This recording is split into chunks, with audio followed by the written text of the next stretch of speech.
Hello guys, 11 दूनी 22। तो 11 दूनी 22 आज आपको ले जाए जुड़वे गणपति जी के पास, जो हमारे बारसूर में स्थित है, जिसका निर्माण बाणासुर ने कराया था, नागवंशी राजा ने कराया था। बड़े सौभाग्य की बात है, हम देवों को नगरी में पैदा हुए, आज उन्हीं का दर्शन करने जा रहे हैं, गणपति जी का दर्शन करने जा रहे हैं। साथ साथ आप भी दर्शन कर लीजिए और मेरे ब्लॉग को अंत तक देखना, लास्ट तक देखना और शेयर जरूर करना। तो हमें यहाँ ज़्यादा टाइम नहीं लगेगा पहुँचने में, जल्दी पहुँच जाएंगे। तो हम पहुँच के आपको वहाँ पे उन गणेश प्रतिमा जी की हिस्ट्री बताएंगे, जुड़वा गणपति जी क्यों है, बाणासुर जी ने क्यों निर्माण कराया था। तो गाइस वीडियो को अंत तक देखना, लास्ट तक देखना। तो फाइनली दोस्तों मैं पहुंच चुका हूं बतीसा मंदिर, गणेश मंदिर नहीं, उनके पापा का दर्शन कर लेते हैं, फिर गणेश मंदिर जाएंगे दर्शन करने। तो यहाँ भी बता दूं मैं, 2 गर्भगृह है, 2 शिवलिंग है यहाँ पे भी। तो ले चलता हूँ भोलेनाथ के पास, उसके बाद ले जाऊँगा गणेश जी के पास। ये देख सकते हैं हमारा बतीसा मंदिर, जो 32 खम्भों से बना हुआ है। तो सबसे पहले हम पैर हाथ धो लेते हैं। वैसे तो भीगे तो हैं, बट यहाँ पे बनाया गया है पैर हाथ धोने के लिए, हम इसी पानी से धो लेते हैं।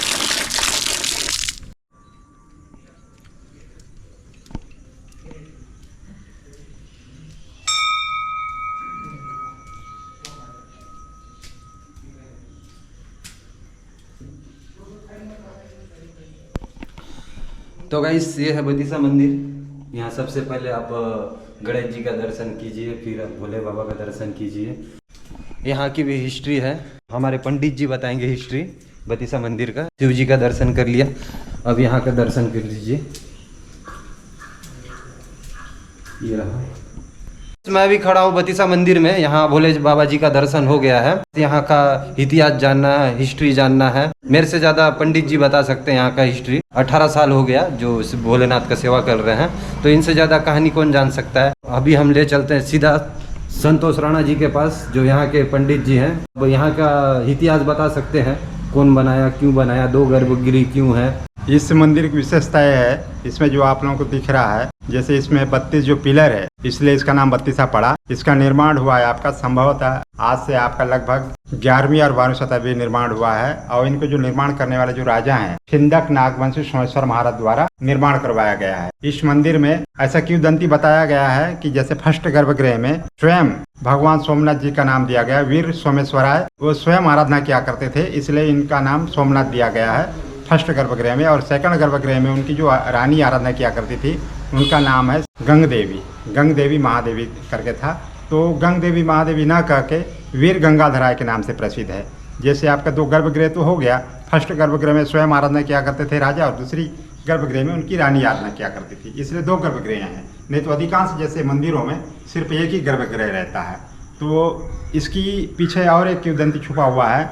जैसे आप शिव जी का जो जलहरी दिख रहा है आपको, वो 3 लेयर में बना हुआ है, पहला, दूसरा, तीसरा, तीनों लेयर अलग अलग है। और उसमें आप देखेंगे श्री यंत्र का स्वरूप दिया गया है। उसमें ये किंवदंती बताया गया है कि इस 32 पिलरों में से एक पिलर में, जैसे उस जलहरी को 360 डिग्री आप मुँह करते हैं, तो इस किसी 32 पिलरों में से गुप्त द्वार खुल जाता था फर्स्ट गर्भगृह से। और सेकंड गर्भगृह से फिर यथाशीघ्र फिर उसको 360 डिग्री उसको आप मुँह करते हैं तो गुप्त द्वार बंद हो जाता था। ये गुप्त द्वार आपका माय दंत श्री दंतड़ तक कॉन्टेक्ट है। ये आप देख रहे हैं जैसे मंदिर का जो शैली है, मंदिर का जो गर्भगृह का जो शैली है, ये जो आपका जलहरी है, पहला, दूसरा, तीसरा, इसको क्या जलहरी कहते हैं। अब ये जलहरी आपका 360 डिग्री ये आपका मुंह होता है, ये मुंह होता है। और इसमें आप देखिए श्री यंत्र का स्वरूप दिया हुआ है।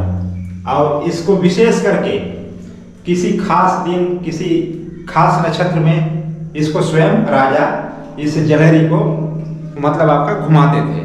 ये ऐसा नहीं, अभी ये क्या है, पुरातत्व के अंदर में है और ये प्रतिबंधित करवाया गया है, इसे छेड़खानी के लिए अलाउ नहीं है। ये जो मंदिर का जो शैली है, ये आपका गर्भगृह की जो ज्येष्ठ के जो भाग है आपका, ये नागर शैली की पद्धति से बना हुआ है, नागर शैली की पद्धति से बना हुआ है। और इसके ज्येष्ठ जो सामने में जो देखिए नंदी जी हैं, नंदी जी का जीवन तक कलाकारी किया गया है। आप जबरदस्त इसमें कार्विंग हुआ है। और ये भी आपका ग्रेनाइट से बना हुआ है। आप नंदी के जस्ट बगल में देखेंगे ये कलश स्थापित है। ये कलश क्या है, मंदिर के शिखर में रहता है, जो क्या शिखर नहीं बन पाया। और शिखर बताते हैं कि 6 मास इस रात को इस मंदिर का निर्माण हुआ है, इस वजह से शिखर नीचे स्थापित किया गया है। और तीसरी जो किंवदंती ऐसा बताया गया है कि इसमें स्वयं जो बाणासुर जो राजा थे, बाणासुर के नाम से बारसूर प्रचलित है। बाणासुर भी स्वयं शिव जी के बड़े उपासक थे और ये स्वयं आराधना किया करते थे। तो गाइस आपने सुन लिया बतीसा मंदिर की कहानी। पंडित जी को बहुत बहुत थैंक यू और धन्यवाद दोनों बोलना चाहते हैं। मामा चलते हैं यार, फिर मिलते हैं। जय श्री राम, जय बाबा। फाइनली दोस्तों मैं पहुंच चुका हूं गणेश मंदिर के पास। हमको इधर से जाना है, इस रोड पे। और इस रोड से आप जाएंगे तो सीधा मुचनार, और इधर जाएंगे तो मामा भाचा मंदिर, अब इधर जाएंगे तो बारसूर, मतलब बारसूरी है पर बारसूर का बस स्टैंड। तो मैं आपको बिना समय गवा के लिए चलता हूँ गणेश जी के पास।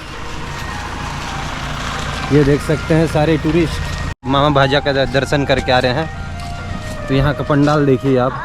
सबसे पहले बहुत ही प्यारा सजावट किए हैं, डेकोरेशन किए हैं।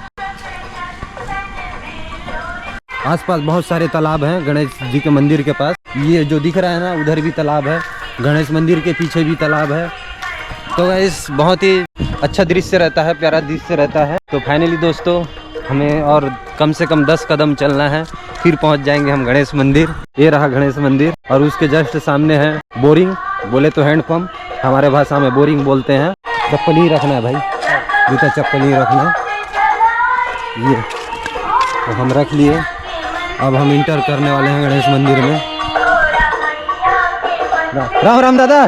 फाइनली दोस्तों मैं पहुंच चुका हूं गणेश जी का मंदिर में। अब सबसे पहले तो दर्शन कर लीजिए।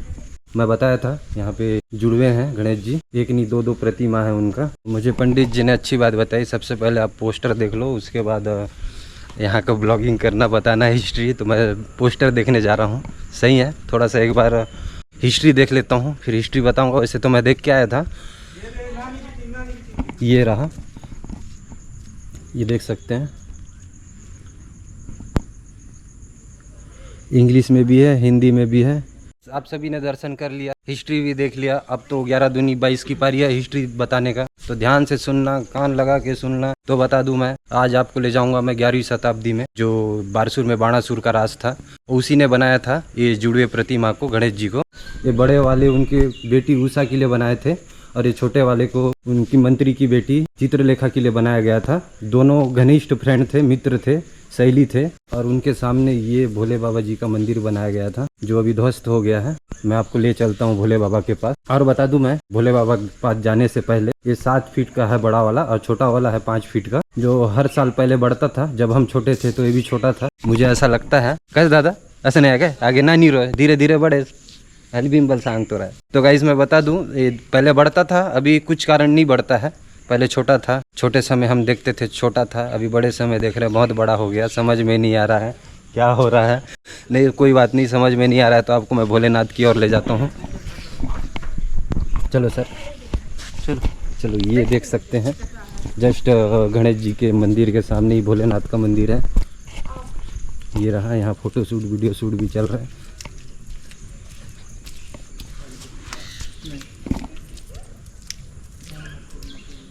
तो वैसे आप दर्शन कर सकते हैं। ये रहा, यहाँ पे जिसके पीछे भी जस्ट मंदिर था सरस्वती भगवान का, और उधर भी था, पता नहीं उधर कौन सा भगवान का था, लेकिन था, मंदिर था। तो मित्रों कैसा लगा हमारा ब्लॉग कमेंट में ज़रूर बताना, और गलतियों पे क्षमा करना। नया ब्लॉगर हूँ, नया सीख रहा हूँ, अभी तो सीख रहा हूँ, 1 साल नहीं हुआ मेरा वीडियो तो देख रहे हैं आप सब। कैसे भाई देख रहे हैं कि नहीं? सही बात है, सही बात। तो मैं बोलता हूँ क्षमा भी कीजिए, इंसानी हूँ, इंसानी से गलती होती है। फिर मिलते हैं आपको नेक्स्ट ब्लॉग में, जब तक आप ख्याल रखना। और एक बात बता दूं, मैं यहाँ पे मामा भाचा मंदिर भी है, वहाँ का भी बड़ा इंटरेस्टिंग कहानी है। कभी आपको ले चलेंगे, क्योंकि अभी हमारे पास बैटरी लो है, कभी और ले चलेंगे। तो गाइस फिर मिलते हैं, bye bye, tata, see you. जब तक अपना ख्याल रखना, स्वस्थ रहना, और लाइफ को धीरे धीरे नहीं जोर जोर से एंजॉय करना।